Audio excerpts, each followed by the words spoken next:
You've come to the end of your day, and now you don't need to do anything but rest. Feel the weight of your body sink gently into the bed. Let the muscles in your shoulders soften. Let your breath drift lower, slower, like a feather falling through warm air. The world can wait. You're safe. You're warm. You're here and now. Our story begins on the edge of ancient Rome, where marble columns meet climbing ivy, and a storm waits patiently beyond the hills. It is dusk on the Aventine Hill. A soft violet sky is folding itself into the horizon, and the first hush of rainfall begins. Just a pattering like fingertips on parchment. Seneca stands by a tall, arched window, watching the rain gather in smooth rivulets on the glass. The light from a nearby oil lamp dances against the wall, shadows swaying like slow, silent thoughts. He is older now, but his eyes still hold the same calm glow, as if the fire in his mind burns steadily, even in the quietest hours. Around him, the room breathes with stillness. Scrolls tied in faded ribbons rest on low wooden shelves. A clay cup of herbal wine sits untouched on the table. Waiting, Seneca draws in a slow breath. He listens, not just to the rain, but to the silence between drops, the hush that lives behind all things. Tonight, he feels a letter forming, not from urgency, but from something gentler, like a reflection on the surface of water. He dips his quill in ink. To my dearest Lucilius, the rain has returned to Rome today. It comes without warning, like truth, and leaves the same gentle silence in its wake. The words flow softly, as if they were already written in the folds of the clouds above. He pauses, his hand still. Somewhere beyond the villa walls, a dog barks once. Then all is quiet again, as if the world has pressed itself into listening. I write not to teach, but to remember that peace comes not from control, but from surrender. He smiles faintly, not for the sake of pride, but for the simplicity of the truth. A small breeze curls through the open window, carrying with it the scent of rain-drenched rosemary, and the distant perfume of crushed thyme from the garden below. Let yourself drift here, in this quiet Roman room, beside the fire, beneath the whispering rain. There is nowhere else to be, and nothing else to hold. Just this stillness, this warmth, this breath. Seneca's hand moves slowly now, gliding across the parchment as though the words were being whispered to him by the rain itself. What if the storm is not a thing to resist, but a rhythm to listen to? The rain intensifies, but gently, like a rising tide in a shallow bay. It taps on the terracotta roof tiles, rolls down the marble columns outside the villa, and kisses the earth below. It is a storm with no anger, only presence. He rests the quill in its holder. A deep breath escapes him enforced, like a door opening to the night. He walks quietly to the balcony, stone cool beneath his feet, his robe brushing the floor like wind in a wheat field. Outside, the garden shimmers. Lavender, sage, fig trees, all dripping with glistening droplets. The sky overhead is a soft bruise of purple and ash blue, as lightning flickers somewhere far beyond the hills.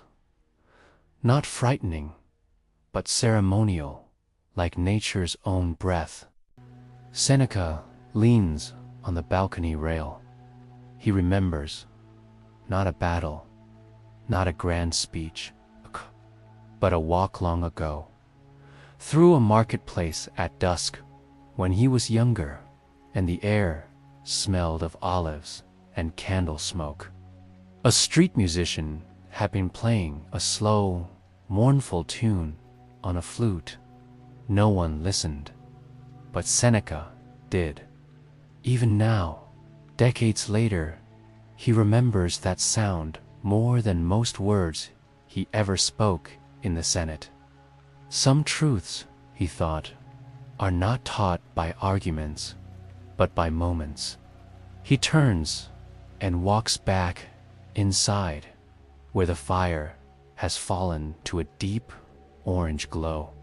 The coals shift softly, like the sighs of a sleeping animal. He lights another small lamp, then returns to his writing table. Lucilius, he writes, we often mistake stillness for passivity, but it is in stillness that the deepest action takes root. The letter continues gentle, flowing. A conversation not meant for reply, but for reflection. He speaks of a curious Roman custom, how some citizens would begin each morning by sitting in silence, facing east, waiting for the first sound they heard to determine the tone of their day. Seneca had tried it once, long ago. That morning, he'd heard the song of a bird, a lark, high and warbling, and it had stayed with him through every task, every choice, as if it had wrapped the whole day in music. Now he listens again, not for birds, but for the small sounds inside the silence. The pop of a coal, the delicate patter of a drop against stone, the shift of wind between arches, each one a reminder. The present moment is always speaking, and you are always free to listen. As your body continues to sink into rest, into comfort, into stillness, imagine yourself on that balcony with Seneca, watching the ancient garden below, listening to the rain as your thoughts grow light and your breathing even. You are safe in this moment. You are home in this story. He lifts the quill again, slowly, as if stirring ripples in a sacred pool. We spend our days chasing permanence, but it is the fleeting that teaches us. Outside, the rain grows playful, little rivulets running along the balcony rails, gathering at the edges of curved clay tiles, then leaping off like tiny dancers in silver gowns. The villa's garden drinks it in, the herbs, the soil, the statues of forgotten gods hidden among the vines. They do not resist. they receive. Seneca closes his eyes, and, for a moment, he lets go of being a philosopher, a senator, a teacher. He simply becomes a man listening to rain. The fire, too, seems to breathe with him now. Its flickers matching his breath. Slow, gentle, alive but unhurried. It is not always in bold acts, but in the gentlest pauses that wisdom shows itself. He remembers a story, one he once heard from a merchant in Carthage. The merchant had traveled to a coastal village in Greece, where the people believed that rain was the laughter of the stars, melting down from the heavens to visit the earth. So whenever it rained, they would set bowls outside their homes, not to drink, but to listen. He had smiled at the tale then, but tonight, with the raindrops making soft music against the stone, it felt truer than anything written in a book. In the corner of the room, a scroll unrolls slightly in the breeze. It's old, a fragment of something from Aristotle. Edges browned like baked parchment. Seneca doesn't need to reread it. He knows the lines, not by memory, but by heart. He leans back in his chair, the wood creaking slightly under his weight, a sound that has shared thousands of thoughts with him, a trusted companion. The night deepens, but it does not grow darker. Instead, the shadows soften, curling like warm wool around the lamp's glow. Let your eyes grow heavier now, if they haven't already. There is no rush, no arrival, only drifting, like a leaf on water, like ink in oil, like thought fading into stillness. Seneca breathes in the earthy scent of the storm. The vines on the outer walls whisper against the stone, moved gently by wind. Somewhere deep in the distance, a bell chimes, not for warning, but for marking time, as the ancients did, by sound alone. If we measure life by urgency, he writes, we miss its flavor. But if we measure it by attention, even a raindrop becomes eternity. He closes the letter, but does not seal it. Some letters are not meant to be sent, only written. And now, as your breath slows even more, and the quiet wraps itself around you like a woolen blanket, know this: you are allowed to rest.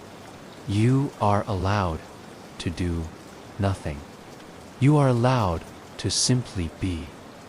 Just like the rain, the oil lamp flickers, casting soft halos against the stone wall, as if the room itself were breathing in rhythm with Seneca's thoughts. Outside, the storm has settled into a trance, no longer a visitor, but a presence, a slow, soaking whisper weaving through thick branches and curling beneath the arches. He doesn't look at the clock. He doesn't count the minutes. And this breath, he rests his hand over the letter, his fingertips tracing the still wet ink like someone smoothing the lines of a dream. Lucilius, today I did not teach, I listened. The words are simple, but they feel full, like warm bread, like sunrise, unclosed eyelids. Seneca turns his gaze toward a small bronze statue on the mantel, a gift from an old friend now gone. It is a figure of Mercury, not the god of speed, but of transitions, of messages and thresholds. And tonight, Seneca feels himself standing at a threshold, too, between thought and silence, between waking and rest. He speaks aloud, just once, his voice barely above a breath. Even the gods wait. Sometimes he smiles, and in that moment, a memory comes to him, clearer than any logic, more vivid than any scroll. It is of a garden in his birthplace, long before the politics, the letters, the exile.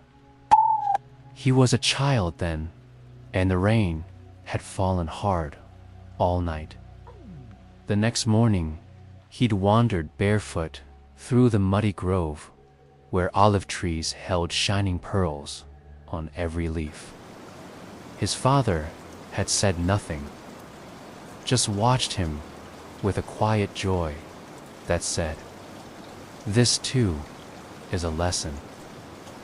The fire cracks softly, pulling him gently back to the present. Not much has changed, he thinks. Not in the ways that matter.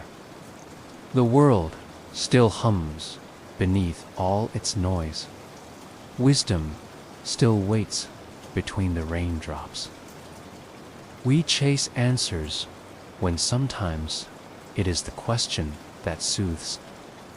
His hand grows still.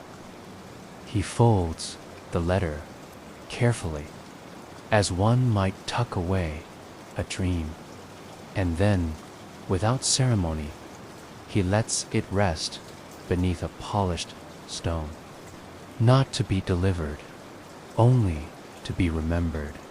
Now, allow your breath to follow his. Let it move slow and quiet, soft in, softer out. The night welcomes you. It asks for nothing and gives everything. Seneca leans back once more. The rain has lessened. Now, just a hush, like silk sliding over stone. In this stillness, he feels something ancient and tender. The kind of peace that doesn't speak, just is. The oil lamp flickers, casting soft halos against the stone wall, as if the room itself were breathing in rhythm with Seneca's thoughts. Outside, the storm has settled into a trance. No longer a visitor, but a presence. A slow, soaking whisper weaving through fig branches and curling beneath the arches. He doesn't look at the clock. He doesn't count the minutes. And this breath, he rests his hand over the letter, his fingertips tracing the still wet ink like someone smoothing the lines of a dream. Lucilius, today I did not teach, I listened. The words are simple, but they feel full, like warm bread, like sunrise, unclosed eyelids. Seneca turns his gaze toward a small bronze statue on the mantel, a gift from an old friend now gone. It is a figure of Mercury, not the god of speed, but of transitions, of messages and thresholds. And tonight, Seneca feels himself standing at a threshold, too, between thought and silence, between waking and rest. He speaks aloud, just once, his voice barely above a breath. Even the gods wait. Sometimes he smiles, and in that moment a memory comes to him, clearer than any logic, more vivid than any scroll. It is of a garden in his birthplace, long before the politics, the letters, the exile. He was a child then, and the rain had fallen hard all night. The next morning, he'd wandered barefoot through the muddy grove, where olive trees held shining pearls on every leaf. His father had said nothing, just watched him with a quiet joy that said, "This too is a lesson." The fire cracks softly, pulling him gently back to the present. Not much has changed, he thinks. Not in the ways that matter. The world still hums beneath all its noise. Wisdom still waits between the raindrops. We chase answers when sometimes it is the question that soothes. His hand grows still. He folds the letter carefully, as one might tuck away a dream, and then, without ceremony, he lets it rest beneath a polished stone. Not to be delivered, only to be remembered. Now, allow your breath to follow his. Let it move slow and quiet, soft in, softer out. The night welcomes you. It asks for nothing and gives everything. Seneca leans back once more. The rain has lessened. Now, just a hush, like silk sliding over stone. In this stillness, he feels something ancient and tender. The kind of peace that doesn't speak, just is. He turns to go back inside. The rain has all but stopped now. Only a mist clinging to petals and leaves, like dreams not yet fully woken. Back in his room, the air feels warmer, not because the fire burns brighter, but because he carries peace in with him. He sits again, not to write, just to listen, to be. The wind settles into the crevices of the villa, and the silence grows golden.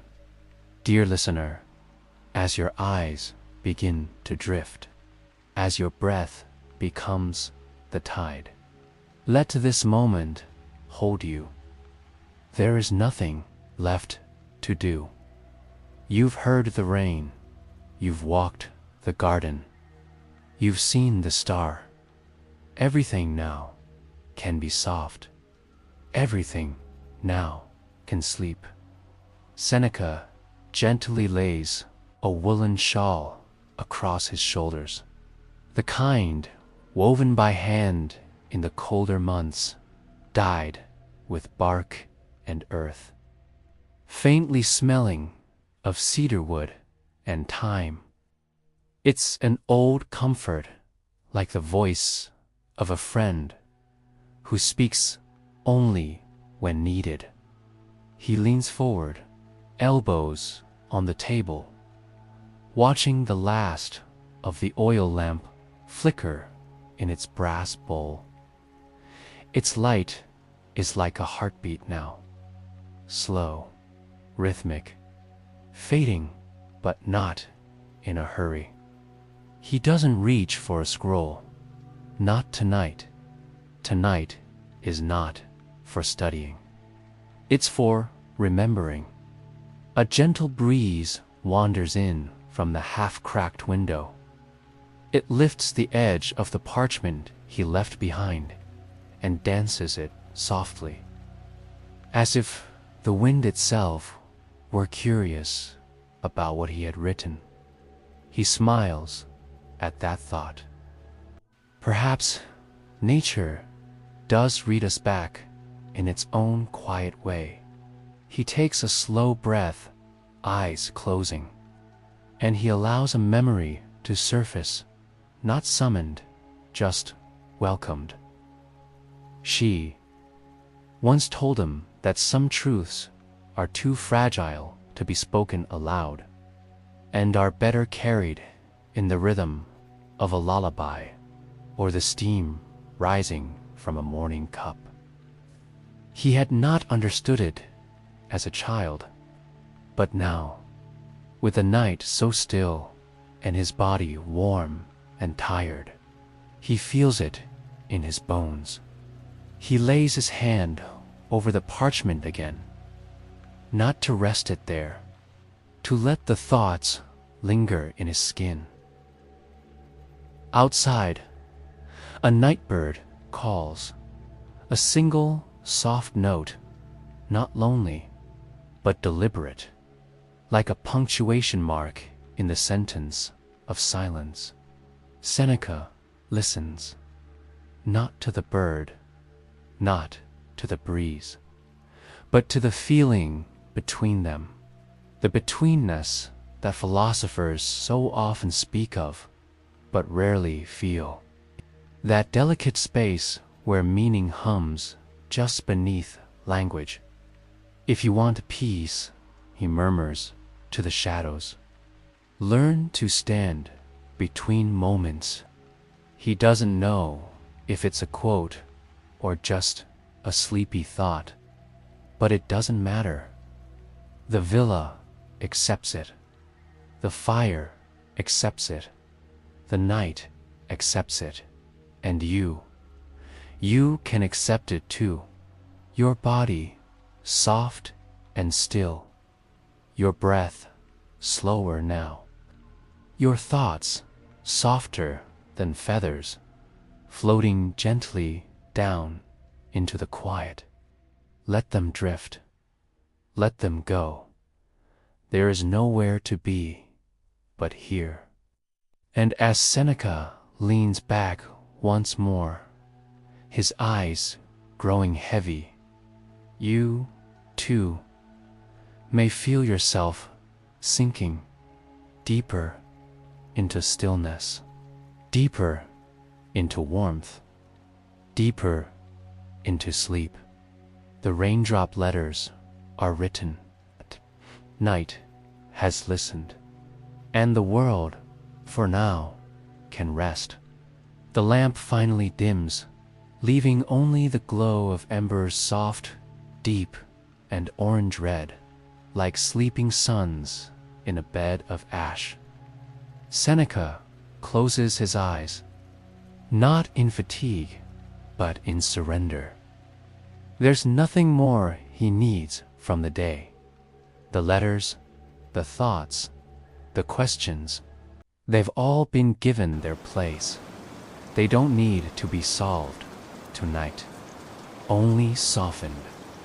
The wind nudges the wooden shutters, not loud, just a soft tap-tap, as though the night is gently reminding him that it's still here, still watching, still holding everything in its vast velvet arms.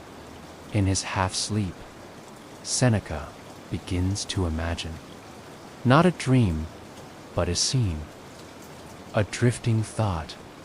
He is walking through a long Roman corridor, pillars rising beside him, but they're not marble.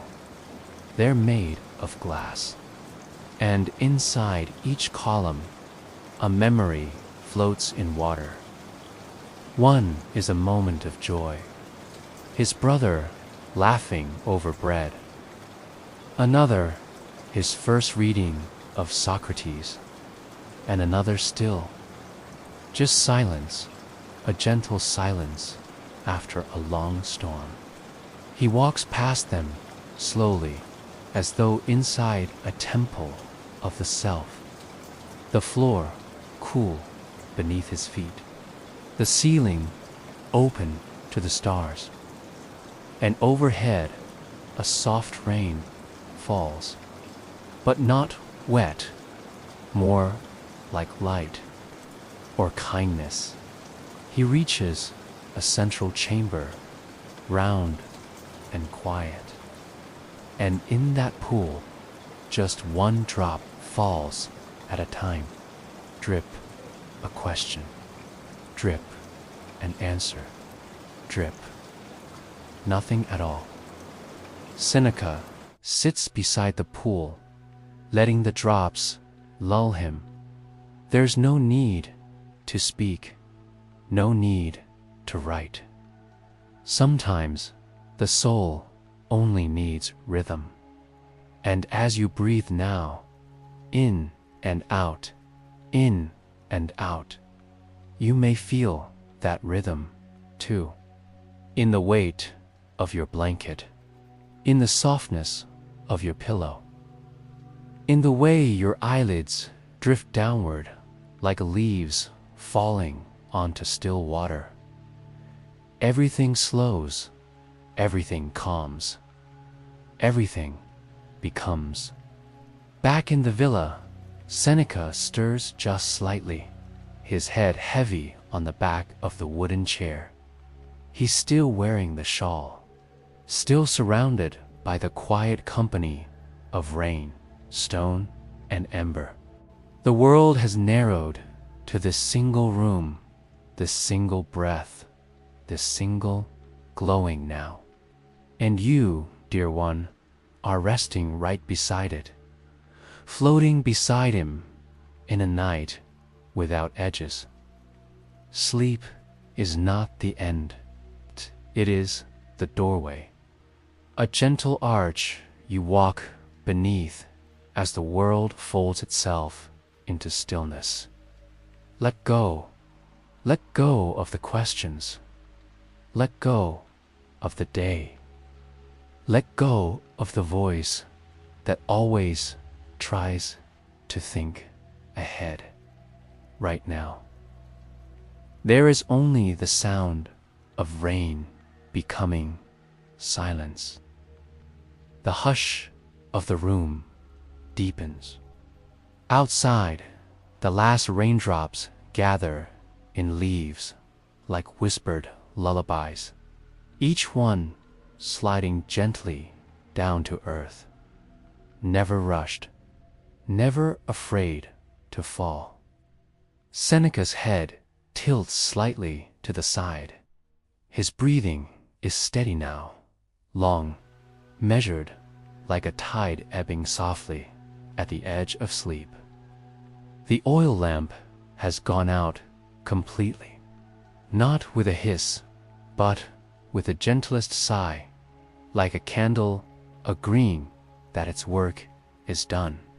In his mind, Seneca begins to feel himself float, not away from the world, but deeper into it, into the invisible world, beneath this one. A quiet garden made of stillness, thought, and the soft breath of time. In this garden, the trees hum with memory. Each leaf carries a moment, a lesson, a kindness, a letting go. And above, the stars do not shine harshly. They glow like soft lanterns, suspended in a sea that holds you without asking anything in return. Seneca wanders beneath them, his fingers brushing low-hanging branches. He remembers a phrase from his writings: "No man was ever wise by chance," and yet he wonders now if perhaps peace does sometimes arrive by accident. A gentle wind tugs at his robes, carrying the smell of sweet laurel and warm earth. And from somewhere ahead, he hears it again, that slow, singular sound, drip, like time itself, falling one moment at a time into the hands of those ready to hold it. And you, dear listener, you are holding this moment now, not with your hands, but with your breath, with the quiet way your chest rises and falls. Feel it. Feel how still everything is becoming, how far you've come from the noise, how soft it all is now. You are safe. You are wrapped in warmth. You are exactly where you need to be. Seneca kneels beside the small pool again. The same dream pool, still fed by invisible rains. He leans forward, and instead of seeing his face, he sees the night sky reflected perfectly in the water. A sky made of questions, yes, but also made of calm. And above it all, the constellations drift quietly, their stories already written long before we ever arrived. He smiles, not because he knows the answers, but because he knows he doesn't need to. Just as you don't need to solve anything tonight. No fixing, no figuring out, only rest, only warmth, only the beautiful act of letting go. Let your thoughts fall gently away now, and feel the comfort of nothing left to do. Back in the villa, the coals in the hearth are low, but not cold. They glow like little secrets, not needing to speak, just to be. A final ember shifts, crackling gently in its sleep. A sound like old parchment being turned slowly, page by page, beneath patient hands. Seneca's shawl slips from one shoulder. He doesn't wake. He doesn't need to.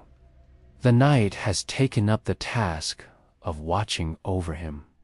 Above, the ceiling beams cast long, gentle shadows, not sharp, just enough to remind the eye that shape still exists in stillness. There's a feeling in the air, a pause, a hush, like the villa itself is exhaling, and outside, the sky has cleared.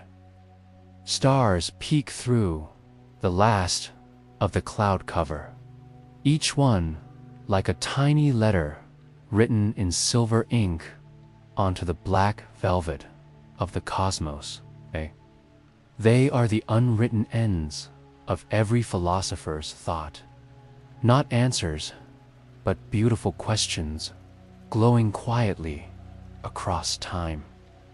Seneca once said, "It is not that we have a short time to live, but that we waste a lot of it."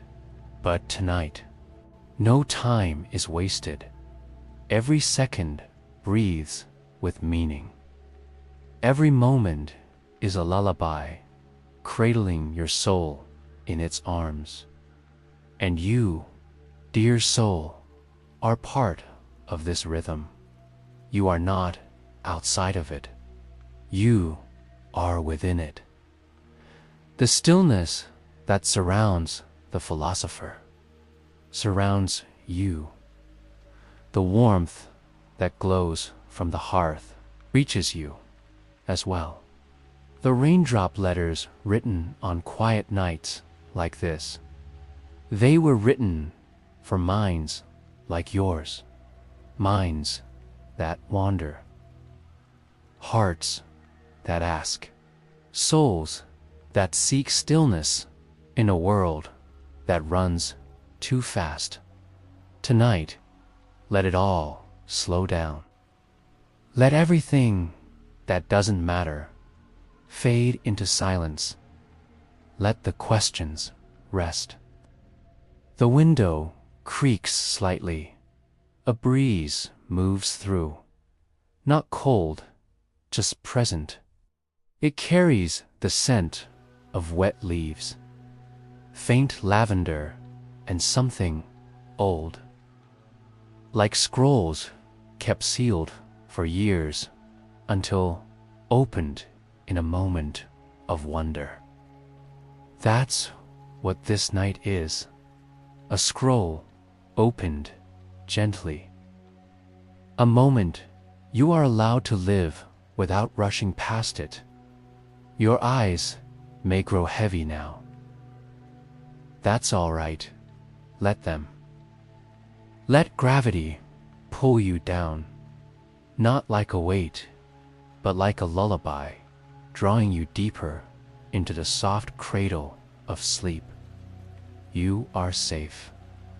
You are warm. You are allowed to rest. Our story continues in that little room in the Roman hills, where the rain has passed and the silence has settled like a soft wool blanket over the earth. The fire is all but embers now, a faint orange glow, like the last smile of a day that asked nothing of you. Seneca sleeps now, not in a bed, but in a carved wooden chair, his head resting against the cool stone wall. Outside, the leaves are still dripping, just a few final droplets clinging to the tips of olive branches before they let go, one by one, drip and peace, drip and release. His mind, even in dreams, is still composing, not in words, but in feelings. In that quiet space between thought and breath, where ideas no longer need to be explained, only felt. In this dream world, Seneca walks the edge of a still lake. Its surface is perfectly mirrored, showing him not only the stars, but the things inside himself he once feared to look at. But in the reflection, nothing is frightening, only soft, only human. He kneels by the lake, and with his finger he traces a circle in the water. It ripples outward, but never disturbs the stars. He breathes deeply, the kind of breath that empties the chest of old sorrows and fills it again with quiet. And you, dear one, feel that same breath now. Inhale softly and exhale completely. There is no wrong way to rest, no wrong way to drift. You are doing everything right by simply being. The wind quiets. Even the insects have tucked themselves into corners of bark and stone. It is a perfect moment, a page in time that does not wish to be turned too quickly. In the quiet, Seneca's dream self smiles. He has written enough, said enough. And in the dream, a young boy approaches, a figure from his youth. Perhaps Lucilius, as a child, holding a wax tablet and asking questions. And Seneca, with all the time in the world, answers him, not with words, but with the placing of a hand on the boy's shoulder. Nothing more, nothing less. And with that touch, the boy understands. That peace is not found in the next answer, but in the stillness between the questions. You feel your pillow cradle you now, your body heavier than before, your mind softer. The story doesn't need to end. It can stretch on like a peaceful river, carrying you deeper. The dream continues, but gently, like the curl of smoke rising from a spent candle. Seneca, still in the garden of his mind, sits beside the mirrored lake. The stars overhead drift in slow circles, as if time itself has loosened its grip and decided to simply float. He plucks a small reed from the shore, dips it into the lake, and draws shapes in the reflection. Circles, waves, spirals. They do not last. The water smooths them over like soft hands smoothing wrinkled linen. But still, it's soothing to create without needing it to remain. To release beauty with no fear of its fading. And you, too, can release now. Let go of the day. Let go of its little frictions. Let your mind be like that still lake, only touched gently, only rippling when you choose to dream. Seneca closes his eyes. He listens to the silence, not as emptiness, but as the most sacred of sounds. Even the stars, he thinks, are quiet things, all the more powerful for not needing to shout. In the villa, a soft breeze brushes through the open window. It carries the scent of wet stone, the faint sweetness of jasmine, and the warmth of the coals. The scrolls on Seneca's desk flutter lightly, like wings settling. Among them lies the letter, unfinished. But that's all right. There is wisdom, too, in what remains unsaid. The rain is completely gone now. Only its memory lingers. In the scent of the earth, in the coolness of the air, in the clean hush that follows after the world has washed itself clean. And you are clean, too, cleansed by rest, held in silence, safe in the story. Somewhere far away, a bell chimes softly, only to remind you, you are still here, and here is enough. The boy in Seneca's dream lays his head on his lap. Seneca smooths his hair as a father might, with infinite gentleness. The stars above ripple on the lake's surface, but do not disappear. And the words that Seneca once wrote echo softly in the still air. As long as you live, keep learning how to live. But not tonight. Tonight, you are allowed to simply be. No lessons, no effort. only soft darkness and the warmth of letting go. Back in the dream, the lake grows still again, as if it too has fallen into sleep. Seneca sits in silence, his fingers now resting on the surface of the water, not disturbing it, just feeling its cool quietness. A breeze stirs, light as a whisper. It passes through the trees, ruffling their leaves in waves. A sleepy lullaby sung by the forest itself. The stars above dim just a little, not because they vanish, but because your eyes are growing heavier now. The night is doing its work, softly, gently, completely, and in that stillness, Seneca remembers a festival in Rome years ago, when the sky was filled with floating oil lamps. Launched on tiny paper boats down the Tiber, they bobbed like stardust across the water, casting golden ripples, each one carrying a single written wish.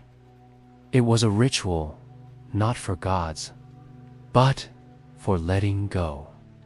Writing down your burdens, your regrets, your longings, and sending them down the river to be taken by time.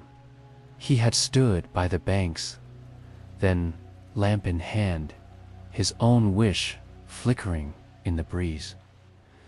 Let me live in harmony with myself. He never told anyone what he wrote, but in this quiet moment by the dream lake, he knows that wish has not faded. It is still drifting, still glowing, still true. And so he releases it again, not on the river this time, but into the quiet of the night. A cue, dear soul, you can do the same. Imagine your breath as a golden paper lantern. Light it with one soft thought, peace, and let it drift. No need to hold it, no need to chase it. Let it float out into the night, where wishes become stars. You are not lost.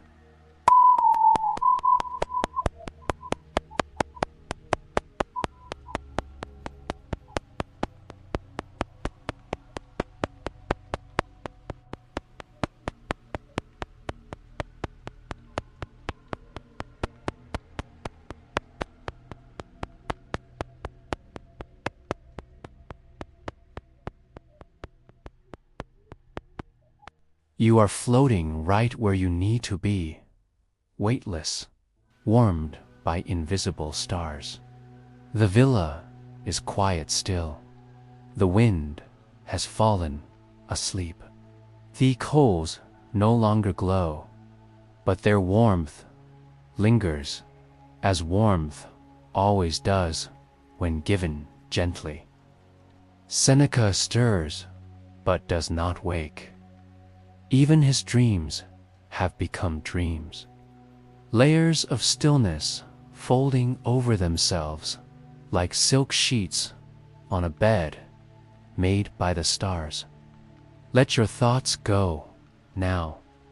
Let them fall like petals, drifting through honey-thick air, coming to rest on velvet sleep.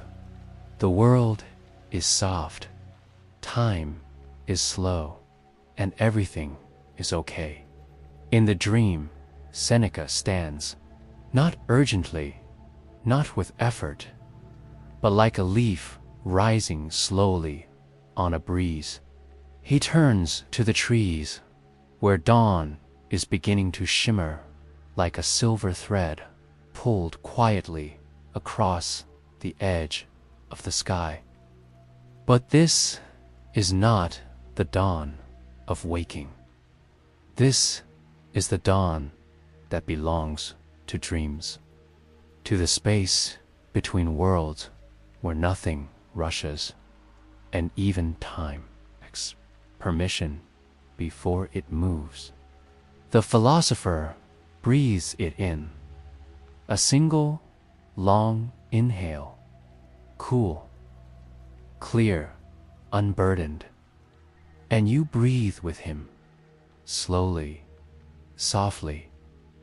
You are here now, resting in the same rhythm.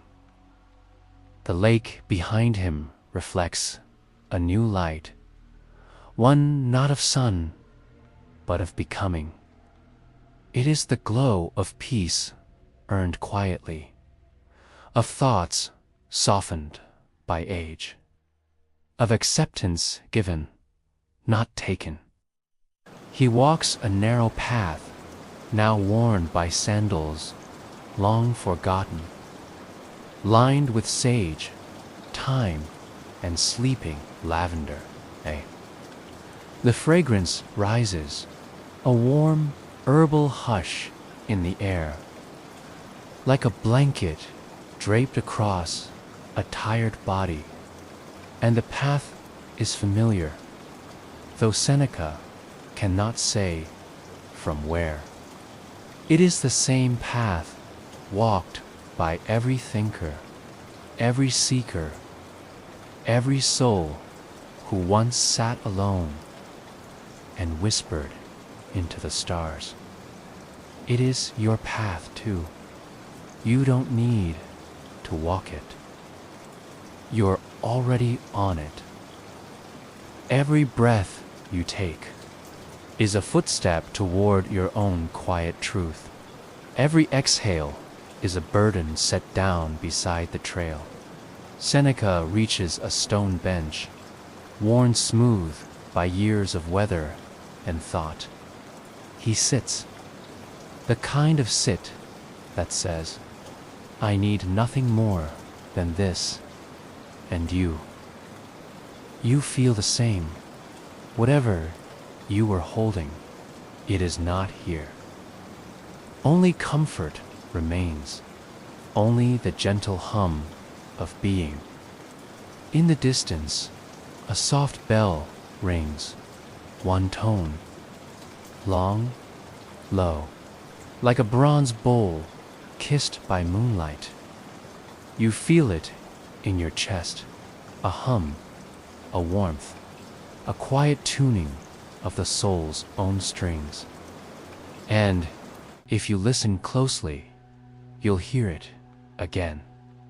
That distant bell, ringing not to wake you, but to remind you. You are not alone in your sleep, that even in rest, you are connected to the trees, the stars, the story, and all the quiet minds who came before you. No rush, no end. Only this breath, this stillness, this softness. Seneca sits on the stone bench, and though the dream continues, it has slowed to a hush. His hands rest in his lap, palms up, empty, but not lacking. He is listening now, not to sounds, but to presence. The breeze that once stirred the trees has quieted to a still breath. The lake behind him holds the sky like a secret. And somewhere nearby, a nightingale releases one last trill before silence claims the dawn. The philosopher closes his eyes, and in this space where nothing presses, he remembers a lesson not written in any scroll, a lesson the rain taught him, that even the sky must weep sometimes, and in weeping it nourishes everything below. That letting go is not weakness, it is nature, it is healing, it is cleansing. He had once feared stillness, feared what thoughts might come if there were no distractions. But tonight, he finds stillness is not absence. It is sanctuary, and you, too, have arrived at your sanctuary. Here, in this moment, not some far-off place, but right now, right here, where your breath is calm, where your body is safe, where your mind can simply drift. Let your thoughts dissolve like ink in warm water. Let them fade without resistance, without effort. You are not your thoughts. You are the quiet that remains when they pass. A soft glow begins to form in the distance, a gentle amber light, not from the sun, but from a small lantern carried by someone walking slowly through the garden path. Their footsteps make no sound. Their face is not seen, but they are familiar, like a memory you no longer need to name.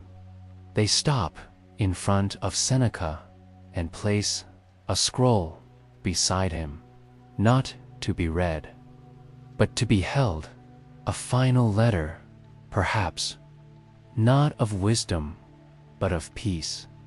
He does not unroll it. He simply rests his hand on it and smiles. For some truths do not need to be spoken.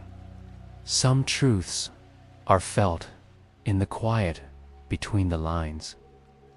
The figure bows softly, then turns and walks back into the mist, lantern swaying, light flickering, until it becomes just another star in the dream's soft sky. Seneca breathes. So do you. No effort, no push, only breath, only being. You are safe. You are resting. You are exactly where you need to be. Back on the stone bench, Seneca listens to the slow rhythm of the earth, not with ears, but with spirit. There's a hush to this hour, as if all of creation is holding its breath, waiting for nothing, wanting nothing, just being. He runs his fingertips over the scroll, the one left for him by the lantern bearer. Its parchment is warm, not from fire, but from meaning. Not all words are meant to be read aloud. Some are meant to be absorbed, felt. You can imagine it now, if you'd like. That scroll is yours, too. It appears before you, wrapped in soft silk, tied with a single olive sprig. You don't have to open it. You already know what it says. It speaks in your language, and yet says nothing. Only calm, only stillness, only this one message. You are already enough. No rush. Let that message settle like warm tea in your chest. You are not late. You are not broken. You are not missing anything. You are here, breathing with the rhythm of everything that ever was. Seneca places the scroll beside him and looks up. The stars above are fading slowly now, not with loss, with surrender. The night is bowing gently to the dreamer. He lays down on the bench, as if the stone were the softest bed. as if gravity itself had agreed to lighten for him. For just this moment, he folds his hands, not in worry, but in release. A breath in, a breath out. He does not try to sleep, he allows it. And you, too, can allow it. There's nothing else to do. No more pages to turn. No more lines to write. Just rest. Somewhere far away, in the garden of your own soul, a light flickers quietly, not to call attention, just to let you know you are not alone in the dark. Let that light keep glowing as your thoughts dim. Let your body melt into the surface below you, as if you were part of the earth itself, as if you've always belonged here. No past to chase, no future to fear, only this soft moment, only this stillness that has waited patiently for you. The lake, once rippling, now mirrors the sky so perfectly it's hard to tell where earth ends and stars begin. A stillness so complete, it feels like time itself has chosen to rest beside you.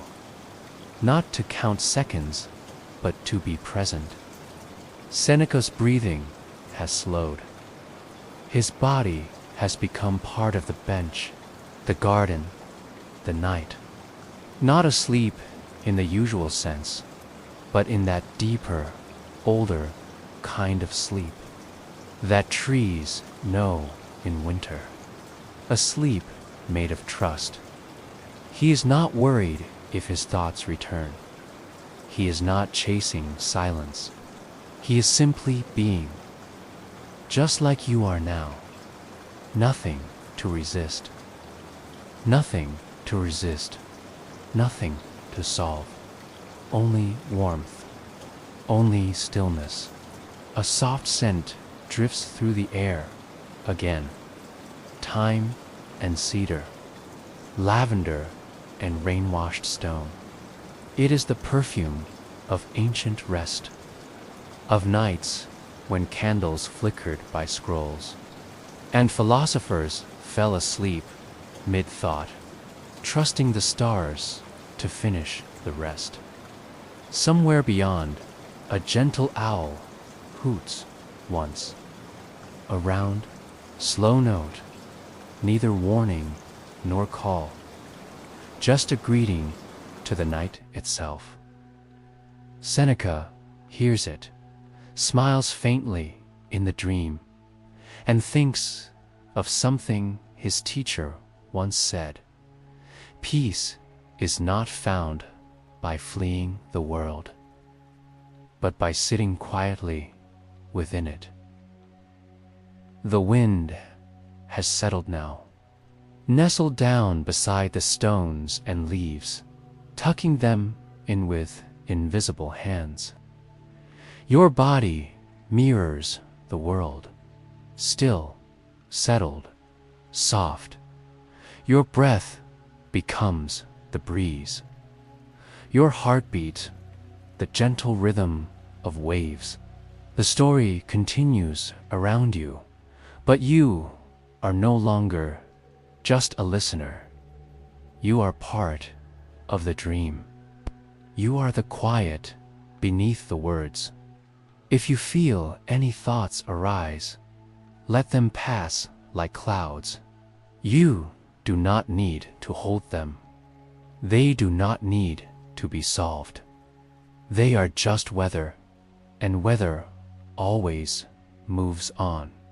Here, in the hush of this night, you have become something softer than thought, whiter than worry, more eternal than time. You are stillness. You are peace. You are held.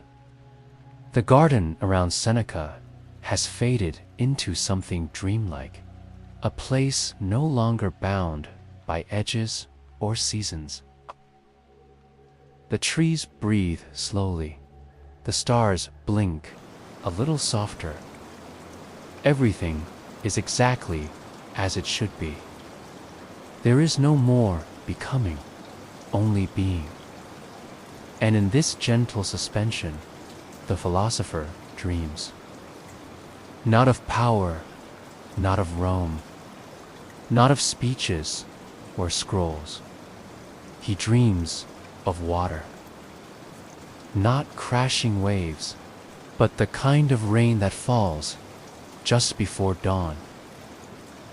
When the world is still sleeping, and even the storm-tipped clouds tiptoe across the sky.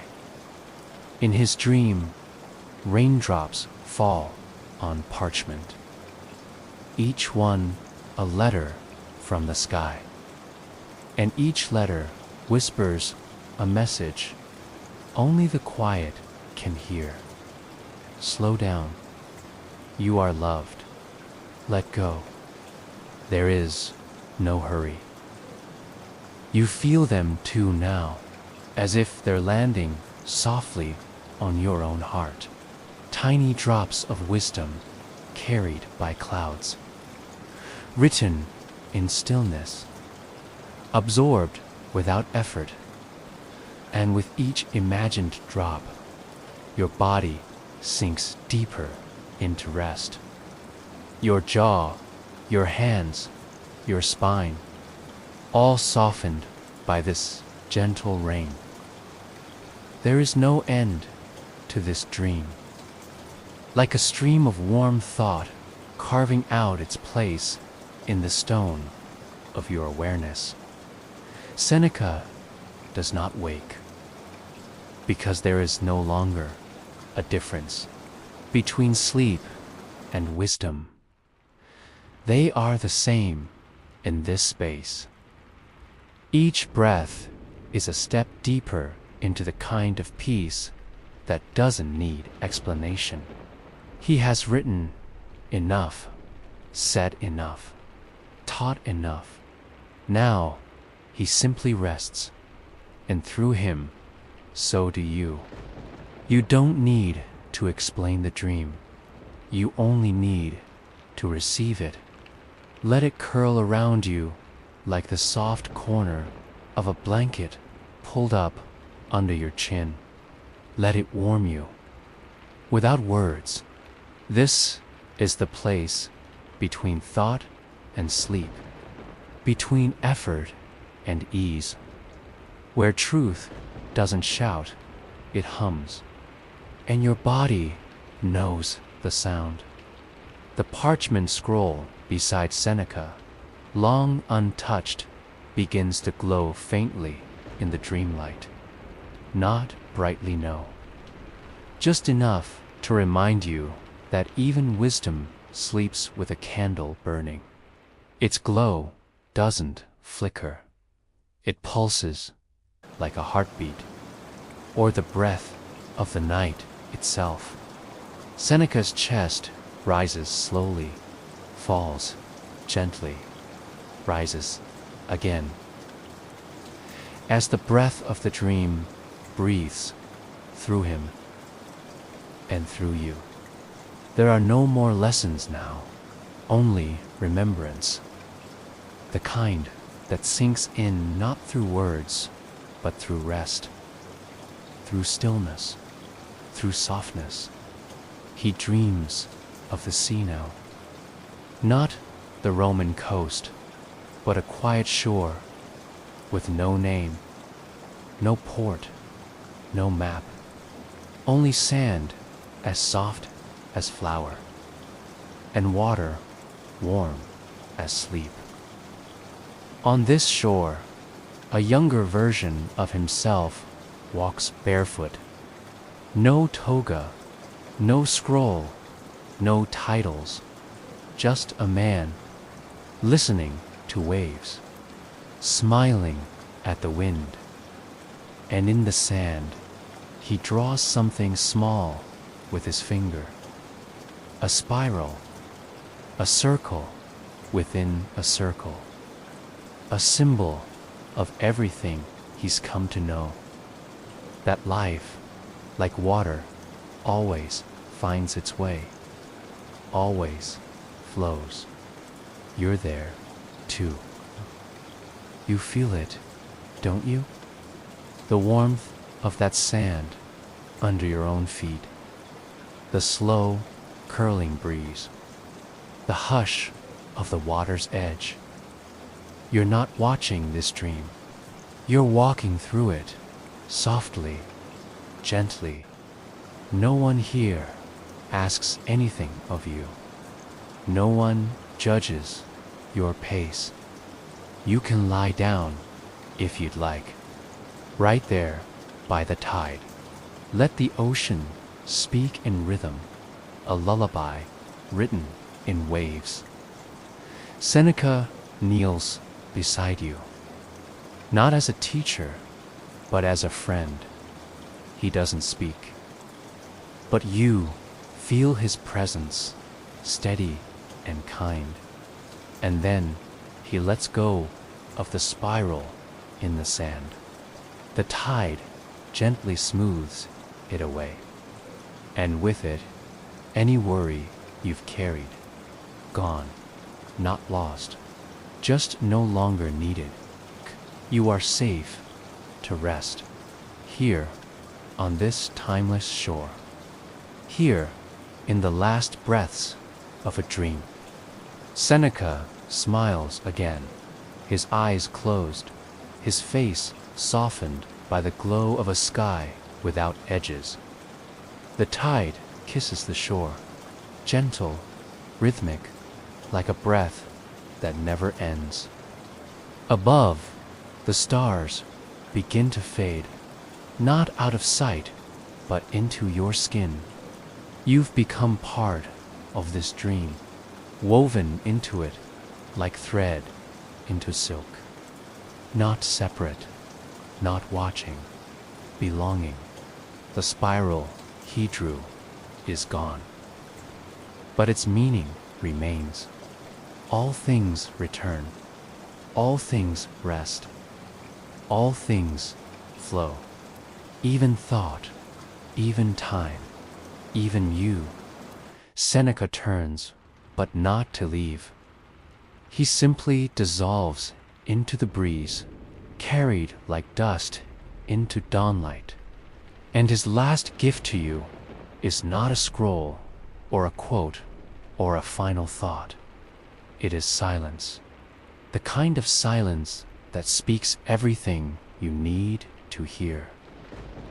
Around you, the sea begins to shimmer with soft light, not bright, not urgent, just enough to warm your cheeks, soften your breath, and lull your eyes toward closing. Here, on this ageless shore, you realize something. You were never meant to chase peace. It was always waiting for you, and now you have arrived, not by force, but by surrender, by listening, by letting go. Let your body fall fully into rest now. Let the dream become sleep.